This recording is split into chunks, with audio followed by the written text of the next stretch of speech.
Place your commands and duty calls. Next are dinner calls.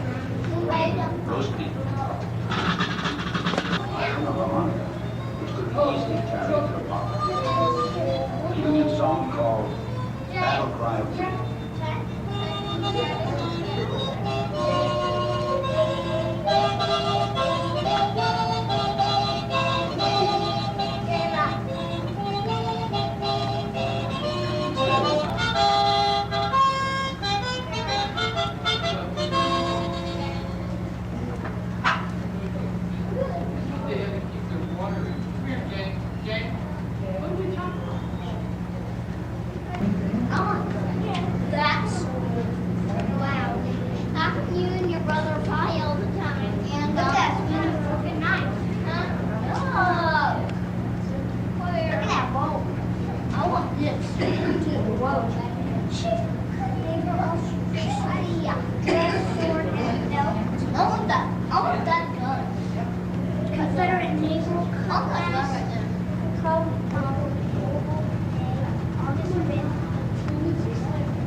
Shells into enemy concentrations to kill and disable soldiers.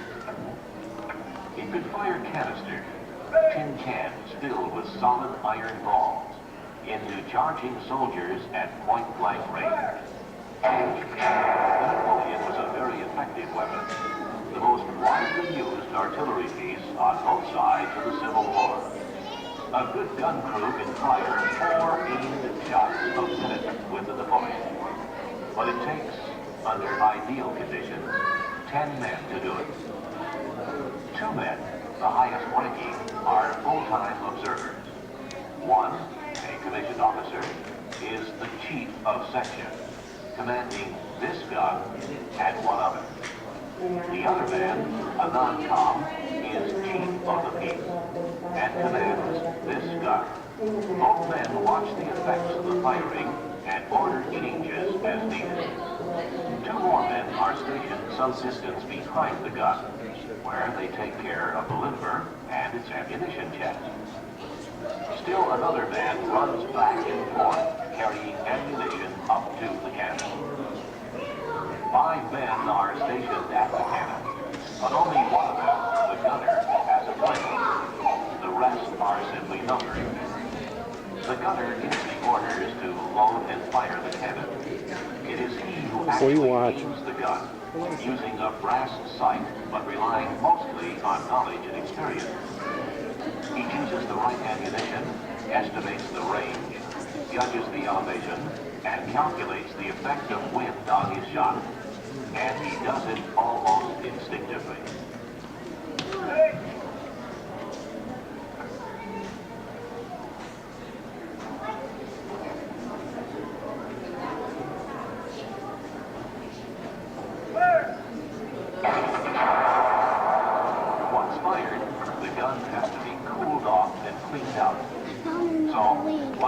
Fine, okay.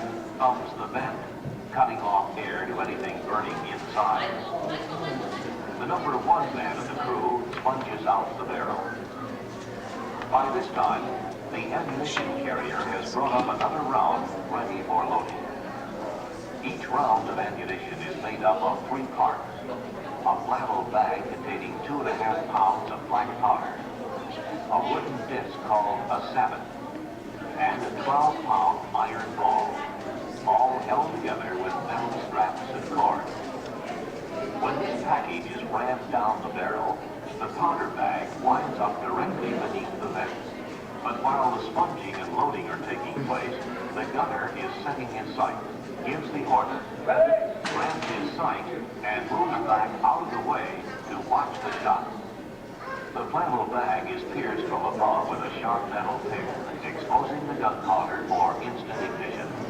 By the primer, which in this instance is a hollow copper tube filled with a gunpowder compound. A twisted wire runs through the tube at right angles. When the wire is pulled, friction ignites the priming powder, which sets off the larger charge of gunpowder. The primer tube shoved deep into the vent and held there while the lanyard takes the strain. And the gunner shouts the order to fire! The gun is made ready to fire again.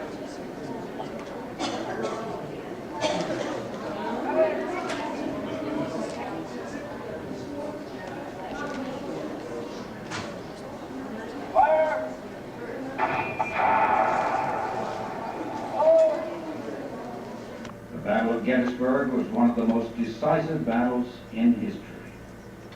Termed the high tide of the Southern Confederacy, it is considered by many historians the turning point of the American Civil War.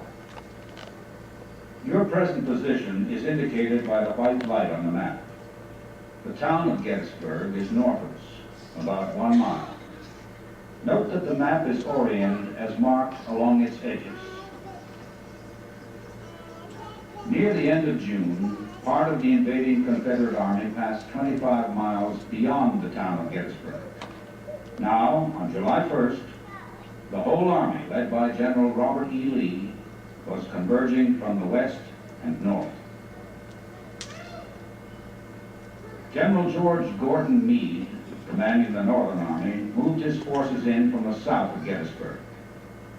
He had been ordered to stay between the invading Confederates and Washington, D.C., the capital. Therefore, when the Battle of Gettysburg started, the Northern forces came in from the south, and the Southern forces came in from the north and west. The first troops to arrive were Union forces. They came in from the south, passed through the town of Gettysburg, and scattered out in line of battle, leaving 2 brigades in reserve. The reserve brigades are resting at the cemetery near our present location. Then the Confederates began their attack, first from the west and then from the north. The Confederates advanced and struck the Union line in this fashion. Today, the Eternal Light Peace Memorial stands at about the center of where this July 1st fighting took place. The commander of the Union troops that opened the action, General John Reynolds of Lancaster, Pennsylvania, was killed at this spot, only 52 miles from his home. He was succeeded in command by General Abner Doubleday, the man who ordered the first shots to be fired from Fort Sumter more than 2 years earlier, marking the beginning of the tragic Civil War. The important thing to note here is that the Confederate line was longer than the Union line. It overlapped the ends of the Union position. The right flank of the Union line at Barlow Knoll, in particular, was in danger. Finally, the right end of the Union line crumbled. Then, the remainder of the Union forces on left and center were dislodged and compelled to fall back along this line. The Confederates continued to press the Union men and drove them through the streets of the town of Gettysburg. The Union line continued to fall back until it reached the point where the reserve troops were waiting. And then, with their assistance and the cover of the ridge, the retreat was halted and the line reorganized. The Confederates pursued, but did not again attack on the evening of the 1st of July. Instead, they were content to reorganize their line in this manner.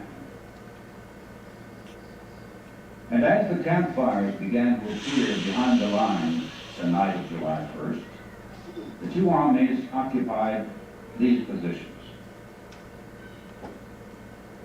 To sum up the first day, the Union forces were driven back through the town of Gettysburg, a distance of nearly 2 miles, and the retreat ended here, where we are located, on what is called Cemetery Hill.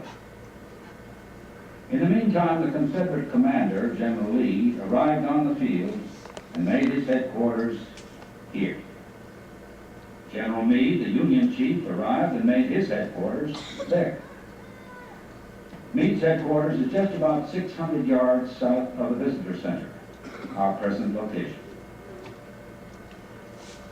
During the night, a few additional campfires appeared behind the Confederate line, out along the Chambersburg Road, indicating the approach of the head of Longstreet's column.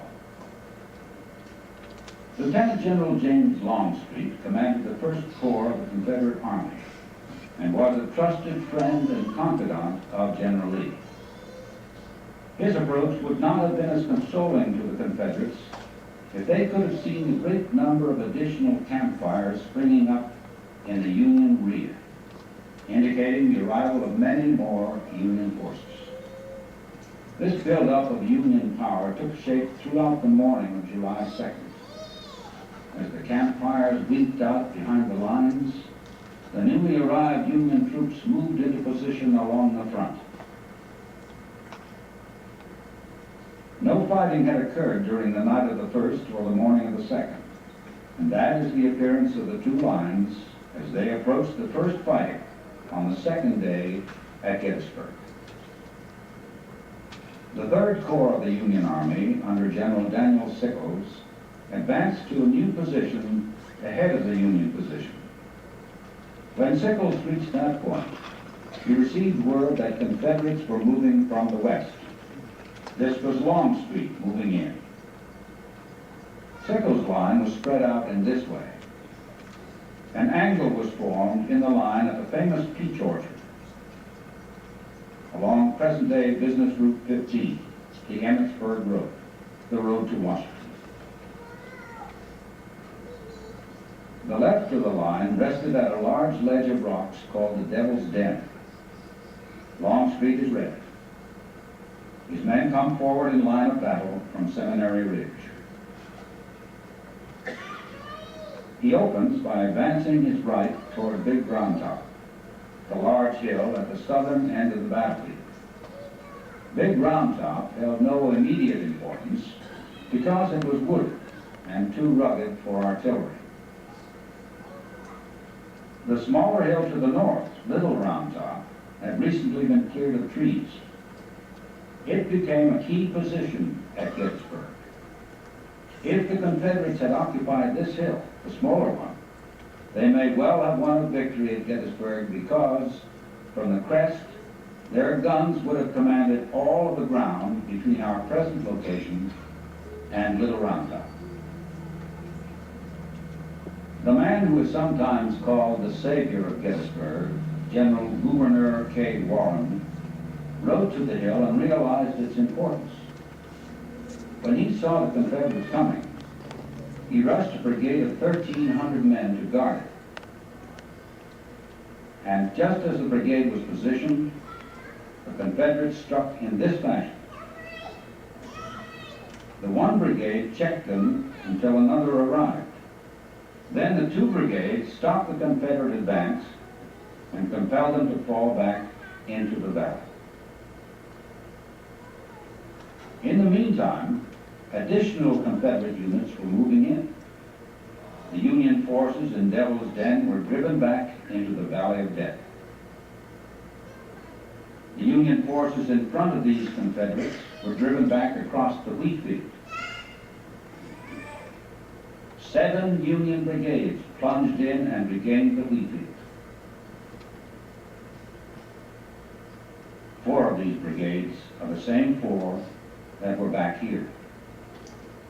They plunged into the front line as reinforcing units. These Confederates were supported by sharpshooters posted among the rocks in the Devil's Den area. The sharpshooters were picking off the Union men on Little Round Top, including some of the prominent Union officers on the southern end of the field. Now Longstreet sent the remainder of his column forward. His entire column was in motion. It had left Seminary Ridge and was pressing towards Cemetery Ridge. Union reserves were quickly pushed in there to plug the hole in the line. General Sickles, commanding the Union left, was at this point when his right leg was nearly torn off by a Confederate shell.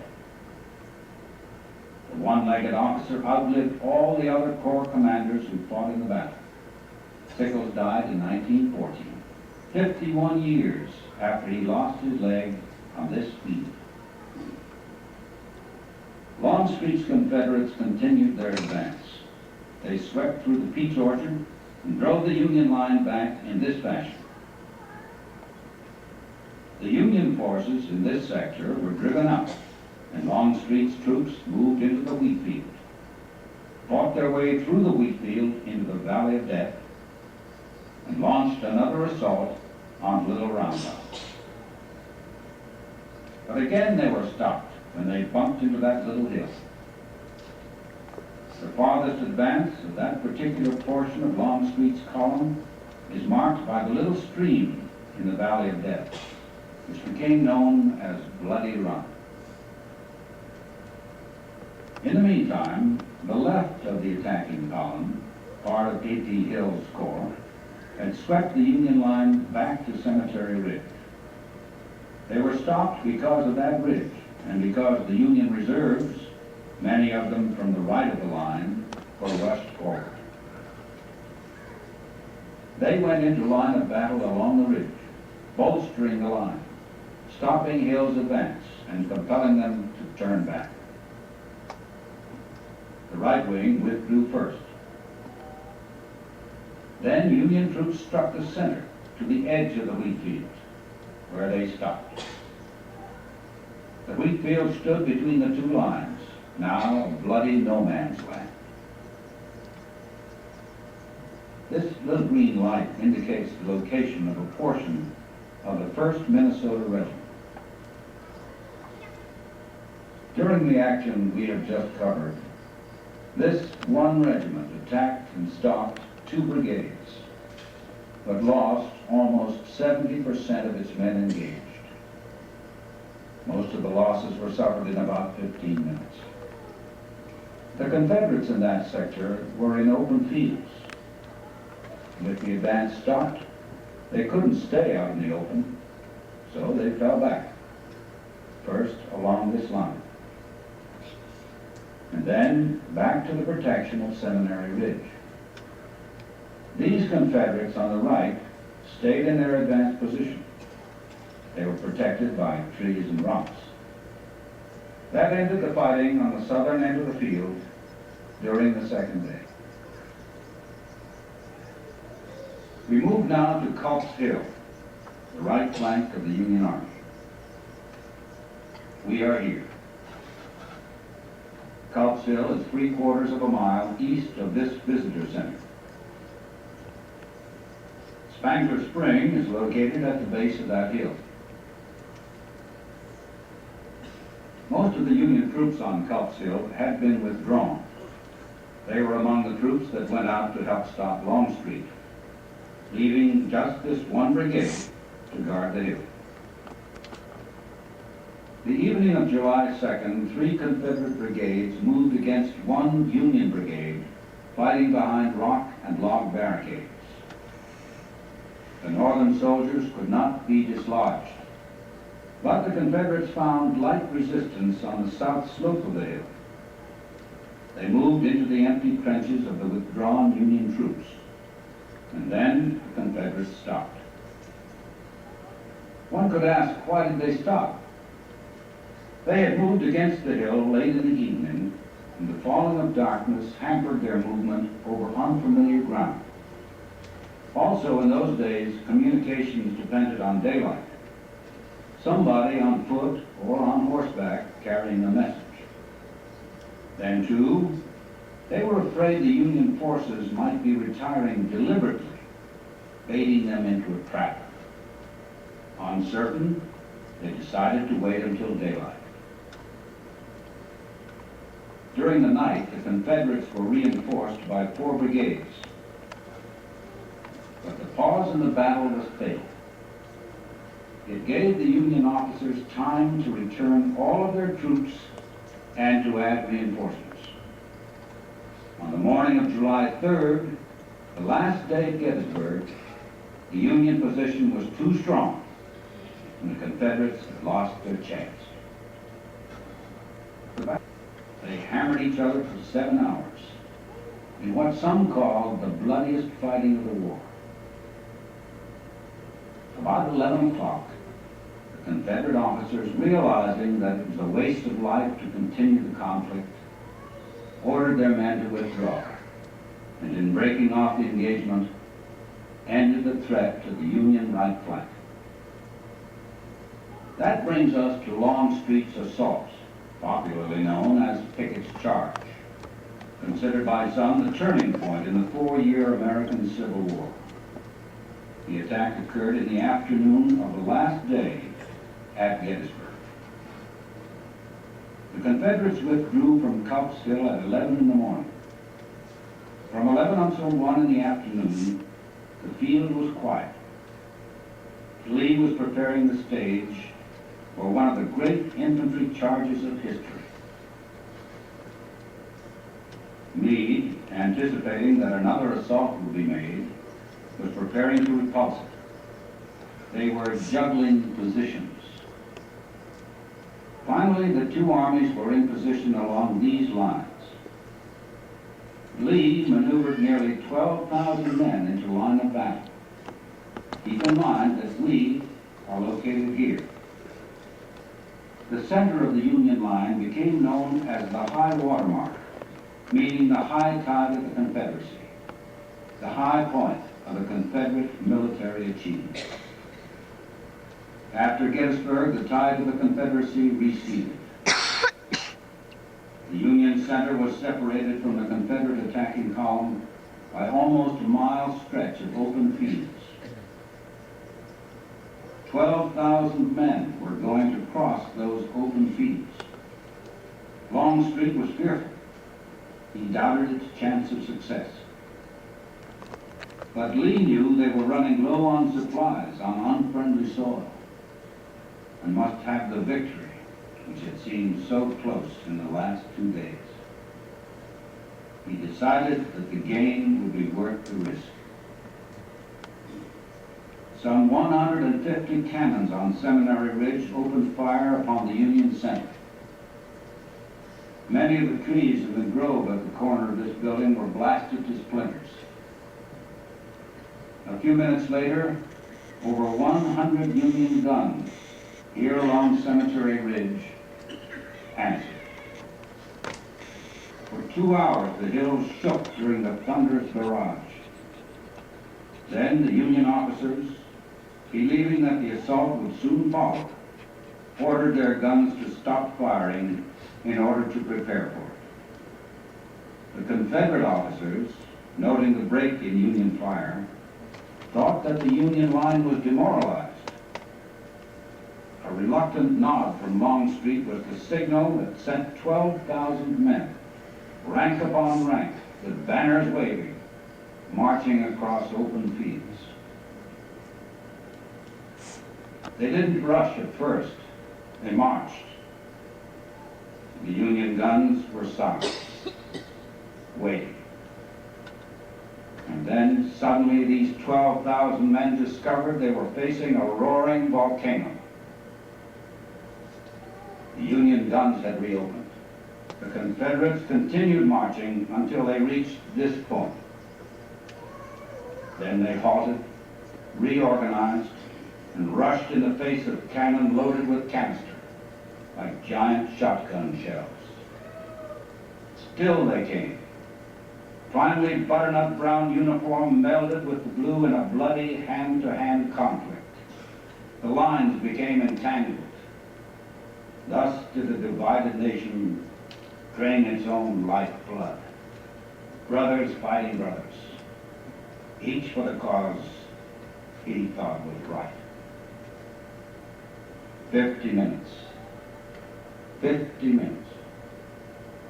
And the greatest infantry charge in our history was history.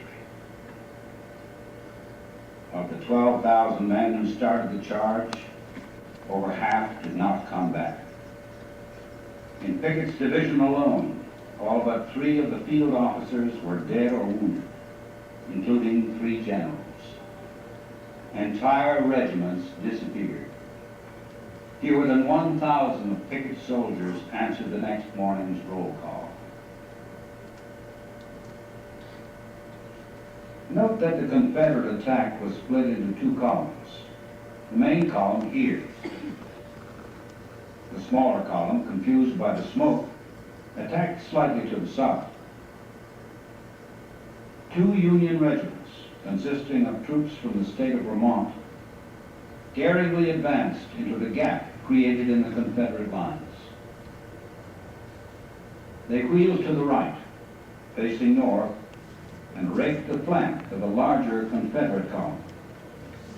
Then the Vermonters did an about-face, fired south, and tore up the flank of the smaller column.